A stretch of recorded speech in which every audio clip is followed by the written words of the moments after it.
Good morning, afternoon, or evening, ladies and gentlemen. Allincrypto here, and welcome back, guys, for another jam-packed daily cryptocurrency market update. I'm wishing you all a wonderful weekend so far. And if you are new to this channel and finding yourself on my videos for the first time today, don't forget to check out that subscribe button because we drop an update just like this one every single day at 1 p.m. UK time to help you guys stay up to date with the latest and greatest things happening within the cryptocurrency space, but also the broader markets. And that's exactly what we're going to be doing in this video. It has been an eventful year thus far for the crypto space.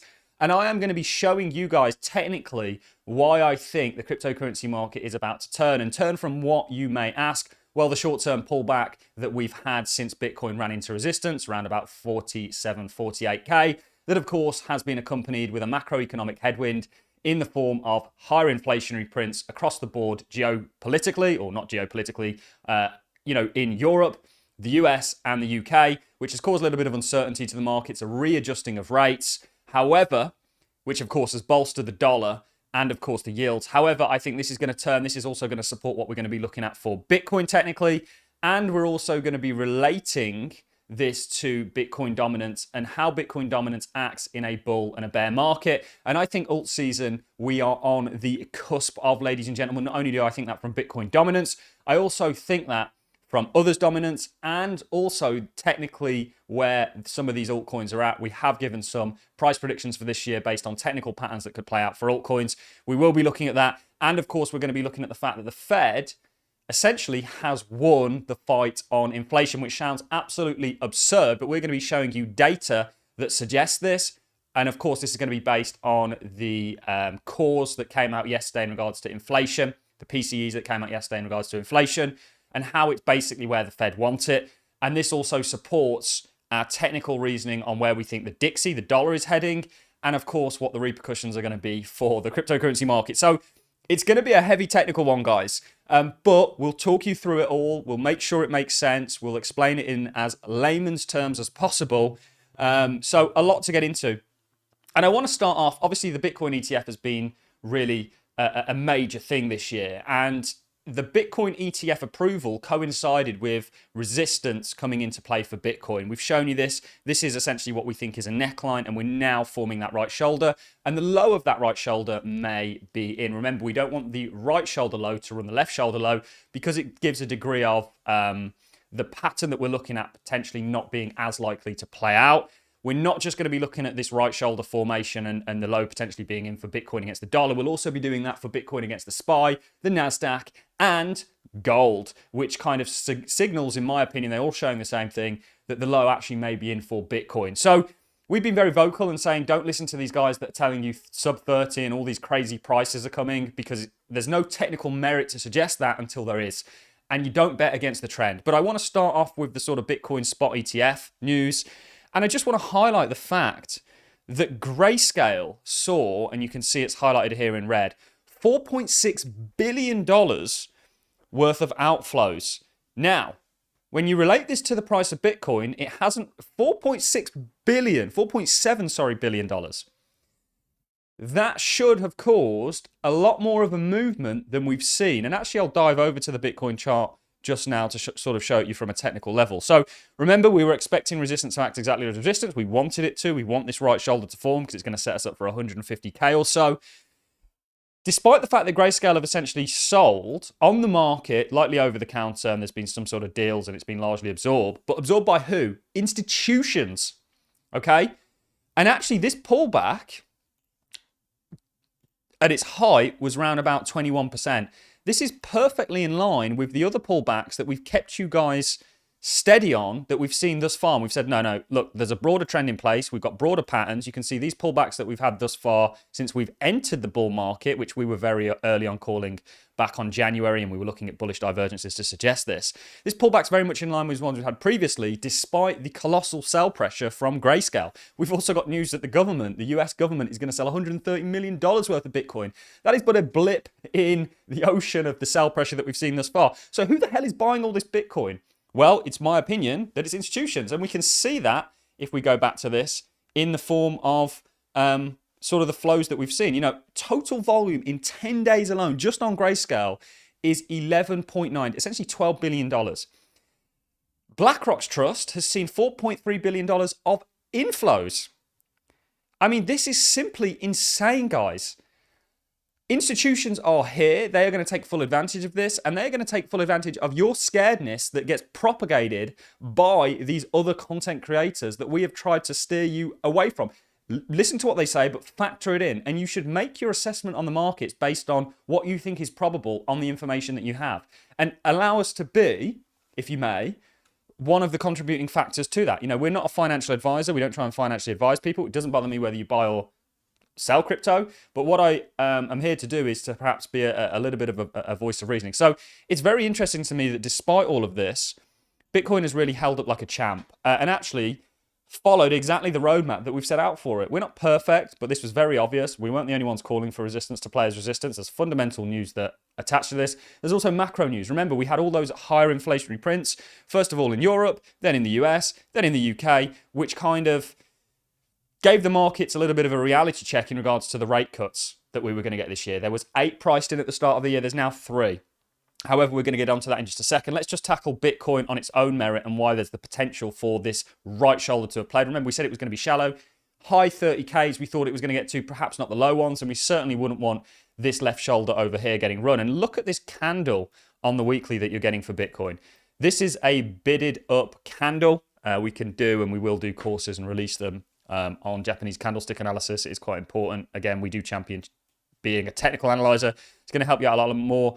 So you are getting signals that this right shoulder may be in for Bitcoin.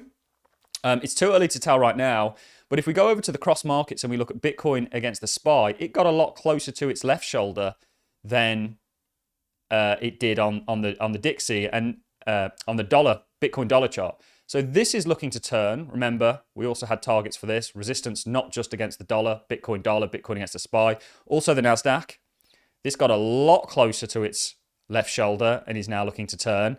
And also Bitcoin against gold, which probably got the closest to its left shoulder. There's similar DNA across the board. Bitcoin is in an uptrend against the SPY, the NASDAQ, and gold, which are all set to do very well. And we've shown you that on its own merit, which is also fundamentally backed up by the historic correlation between rates and the markets. Every time rates go up, the markets go up. And this is how we fundamentally differed from everyone last year and said, we're bullish on the markets despite rates going up because the historic correlation is there. And when rates go sideways, which is the period that we're in right now, typically the S&P goes on and puts in a new high, and Bitcoin's in an uptrend against those.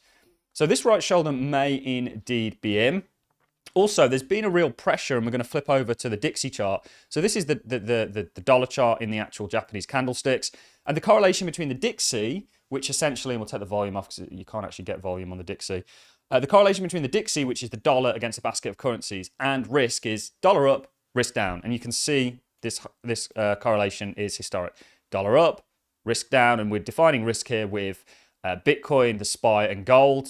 So Bitcoin, the stock market, and metals. But you can actually add debt onto this, and you can also add housing, which are both very interest rate sensitive markets that are certainly behind what is a higher beta version of risk, which is Bitcoin, the most high beta, then probably stocks, and then gold. But the dollar came down. This was perfectly timing the Bitcoin or not perhaps the Bitcoin bottom, but a signal for the Bitcoin bottom, which we looked at going into 2023. But it perfectly timed the bottom for the likes of gold and the SPY. Dollar down, markets up. Dollar up, markets down. Dollar down, markets up. And we've ran into this macro headwind, which also coincided pretty perfectly with Bitcoin running into resistance, the fundamental news of a spot Bitcoin ETF. And I actually think that this is now going to roll, okay? And there's a number of reasons that I think this. So we'll show you that. So this is a short-term downtrend, a concession of lower low and lower highs. We don't want invalidation in that structure. If we go back to Bitcoin quickly, Bitcoin has invalidated its short-term downtrend. So Bitcoin has been in a downtrend here. High, low, high, low, high, low. And now it's put in a higher high. So this is slight invalidation of a short-term structure, which could signal a potential changing. I think the dollar is about to roll here. Not only does this look like topping structure for the DXY, if we sort of come down the time frames a little bit, again, you can see this. The SPY, even though it sort of definitely felt the weight of the macro uncertainty that was caused by inflationary print, and of course uncertainty, people flocked to dollars, has gone up. a little bit more faster, potentially leading the way, and the SPY's often led Bitcoin. It certainly did in regards to bottoming. It bottomed in November. Bitcoin really bottomed going into 2023, so we're talking November 2022.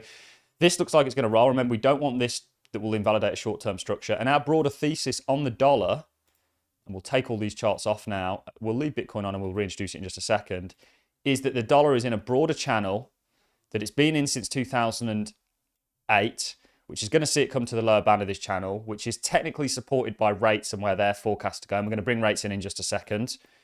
If you look at rates, you know, they're a massive factor in regards to dollar strength. What's going on here? Okay, we've got the wrong one on. So this is rates. We know rates are set to come down. Why are rates set to come down? Well, let's talk about that, because the Fed essentially has won.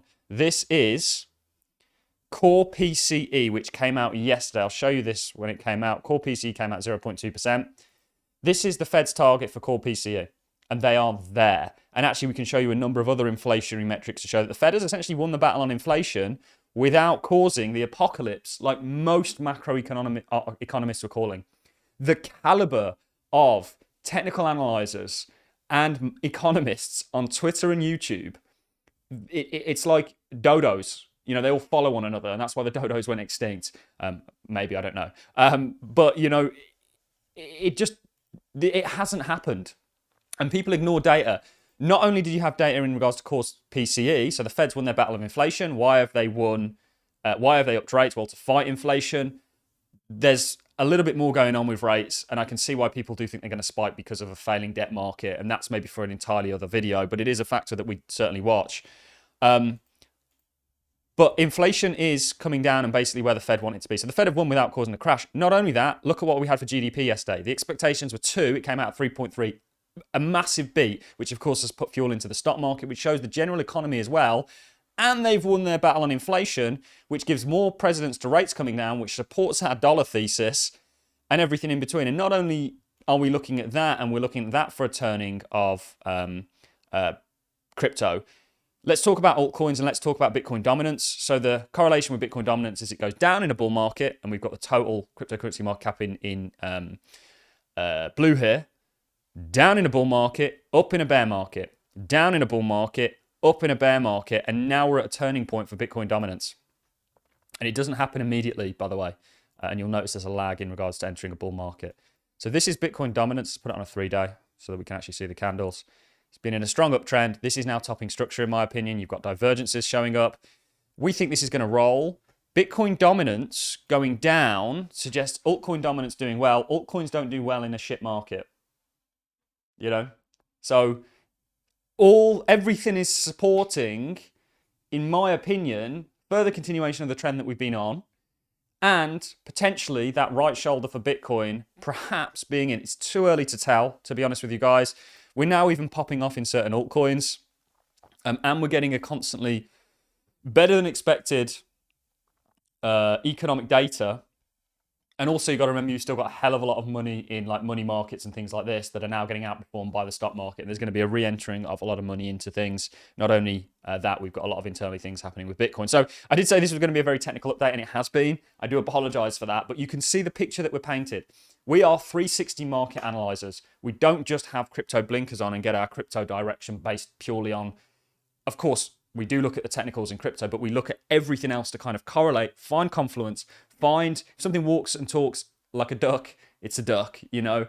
And that's how we sort of get things done and have been able to be quite accurate on the market. So that's really all I've got for you. You are potentially looking at a turning for the cryptocurrency market this week, I think. Bitcoin may need a little bit of time to bottom out for that right shoulder, but that might support altcoins, sideways for altcoins. Remember, we've got others dominance, which we haven't even brought up. That's been a great chart for us. You know, this also supports what we're looking at. And we've got a broader target for altcoins. Others dominance tracks altcoins outside the top 10, going to around about 20%. That's not going to happen in a shit market. So we are potentially looking at a turning. Stay tuned to the channel, guys. We'll keep you up to date on it on a daily basis. We'll go through the week ahead in regards to economic data tomorrow. And on that note, I'm going to love and leave you. Have a smashing Saturday, and I hope to see you all in the next one. Thanks for watching. See you in the next.